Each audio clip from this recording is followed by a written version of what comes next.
Hello guys, this is Papa Sep TV and kung bago lang sa aking channel, please don't forget to like, share, and subscribe.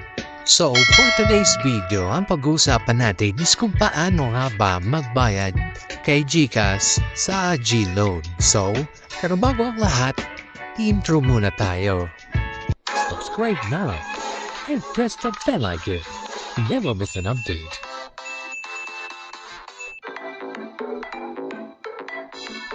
So, ayan nga guys, nandito na tayo sa GCash application natin. So, kung yung wala pa application sa GCash is pwede nyo yan i-install sa Play Store, no? So, libre lang yan at pag-register na din kayo.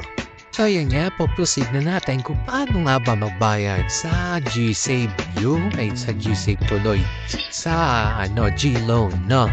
So, yun yung gagawin natin at yun yung topic natin. So, bago ang lahat, ang gagawin natin is i-click natin yung GLoan, no? Tapos hanapin natin yung borrow. So, click mo yung GLoan dyan sa may borrow. Yan, after mo maklik yan is magpapakita naman to. Yan. Yan to 520. And 520 a month yung babayaran natin sa GLoan. May nakikita kayo sa baba guys na pay GLoan, no? So, i-click nyo lang yan. So, yun nga pala yung schedule na pagbayad natin kay GLoan. 520 a month. Good for 5 months to. So, pay nyo lang. Is automatically guys, maglalagay mo din yung amount na loan nyo. Every month yung babayaran nyo na 520 pesos. So, next lang.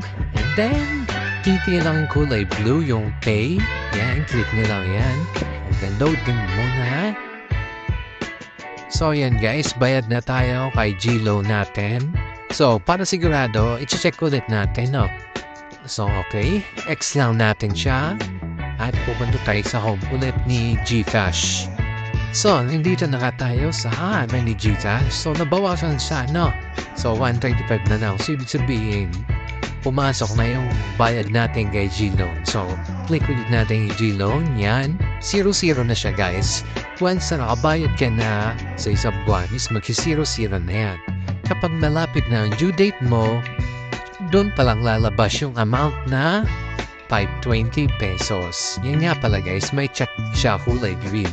Now, ang sunod naman is February, March, April, May. Yan. Yan naman yung sunod nating babayaran, no? So, ganun lang guys, no? Sundan nyo lang yung step by step natin na ginawa dito sa tutorial natin.